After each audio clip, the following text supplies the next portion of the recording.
పెళ్లికొచ్చిన యువకులు దుకాణంపై దాడి చేయడమే కాకుండా దుకాణం వద్ద సామాగ్రిని చిందరవందర చేసిన సంఘటన జంగారెడ్డిగూడెం మండలం గురువాయిగూడెంలో శనివారం రాత్రి చోటు చేసుకుంది.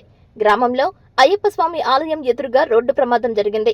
రోడ్డు పక్కనే ఉన్న పాన్ దుకాణం వద్ద ఆగి ఉన్న స్కూటీపై 35 సంవత్సరాల తోట పుష్పవల్లిని పెళ్లికి వచ్చిన మరో స్కూటీపై వెళ్తున్న వ్యక్తి ఢీకొట్టాడని తెలియజేశారు. దీంతో గాయాల పాలైన పుష్పవల్లి, ఆమె మావయ్య తోట రమణలు ఢీకొట్టిన వ్యక్తితో వాగ్విధానికి దిగారు. ఢీకొట్టిన వ్యక్తి రమణను తోసివేయడంతో కింద పడిపోయినట్లు పేర్కొన్నారు. దుకాణంలోని సామాన్లు చింద్రవందర చేశారు. దీనిని గమనించిన పుష్పవల్లి సోదరుడు ప్రసాద్ రమణను తోసివేయడంపై ప్రశ్నించడంతో గొడవ రేగింది. ఇరు వర్గాలు పరస్పర దాడులు చేసుకున్నట్లు సమాచారం. మధ్య ఆంజనేయ స్వామి ఆలయంలో పెళ్లికి వచ్చిన బృందంతో కలిసి రోడ్డు ప్రమాదానికి కారణమైన వ్యక్తి దాడి చేశారు. దీంతో బాధితురాలిని హాస్పిటల్కు తరలించారు.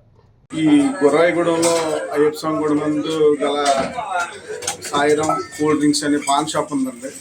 ఈ పాన్ షాప్ దగ్గర ఈ పాన్ షాప్ అమ్ముకుని ఆమె పడవల తోట పుష్పవల్లి అనే ఆమె షాప్ అమ్ముకుంటుండగా తను వేరే స్కూటీ మీద సరుకులు తెచ్చుకుని అవి దింపుకుంటుందండి. బండి మీద దింపుకుంటుండగా ఒక కుర్రోడు వచ్చి ఈవిడ ర్యాష్గా వచ్చి బండి గుద్దటం జరిగింది. బండి డ్యామేజ్ అయింది. ఆవిడకి చెయ్యికి కాలుకి విపరీతం దెబ్బలు తగలటం జరిగిందండి. ఆ దెబ్బలు తగిన తర్వాత వాళ్ళకి వచ్చేబెట్టి అడిగితే కొంచెం వాళ్ళు ర్యాష్గా మాట్లాడారండి. ర్యాష్గా మాట్లాడితే ఆడపిల్లకి దెబ్బలు తగిలినాను మీరు సమాధానం ఎలా చెప్తున్నారు, తాగేసి వచ్చారని మేము ఆర్డర్ చేస్తే ఎవరు తాగాడని దుర్భాషలు ఆడుకుంటే ఇక్కడ ఉన్న ముసలాయన మీదకి దౌర్జన్యం చేయపోయారండి. ముసలాయన మీదకి మా మీదకి దౌర్జన్యం చేయి మేము మధ్యలో వచ్చి అడిగితే మా మీద దౌర్జన్యం దిగారు. దౌర్జన్యం మాట పెరిగింది. వర్షం పడుతున్నాం. ఈ లోపల వాళ్ళకి ఎవరికో ఫోన్ చేస్తే 10 మంది 15 మంది ఇంచుమించు 20 మంది దగ్గరగా ఉంటారు. కర్రలతోటి వచ్చేసి దౌర్జన్యం చేసి బళ్ళు ఆపటం ఏం జరిగిందని కూడా కనీసం అడగకుండా ఇష్టం వచ్చినట్టు దౌర్జన్యం చేసేసి కొట్టంతా బద్దలు కొట్టేసి మొత్తం దౌర్జన్యం చేసేసి మొత్తం చేసేసారు. ఈ ఎంత సెంటర్ లో ఎంత మంది మధ్యలో ఎంత రక్షణ లేకుండా ఒక ఆడపిల్ల వ్యాపారం చేసుకున్న ఆడపిల్ల మీద ఇలా జరిగిందని అడిగితే రక్షణ లేకపోతే సామాన్యులకి ఎక్కడ రక్షణ ఉంటుందండి? ఎంత దౌర్జన్యాలు చేసి ఎంతమంది వచ్చేసి కొట్టేసి దౌర్జన్యం చేస్తున్నారు. నేను చెప్పేది ఏంటంటే పోలీసు వారికైనా సరే పాత్రికేయ మిత్రులకైనా ఒకటే, ఇది జరిగిన దాడి ఇక్కడ సాక్షులు ఉన్నారో చేసిన వీడియోలు ఉన్నాయి. దయచేసి దీన్ని గమనించి వాళ్ళని సరైన శిక్షించి మాకు పాపకి న్యాయం చేయవలసిందిగా కోరుచున్నాం. వాళ్ళు తిరుమలదేపేట గ్రామానికి చెందిన వాళ్ళు అంటండి. ఒక కుర్రోడు రాగింపాడు గ్రామానికి చెందినవాడు అంట.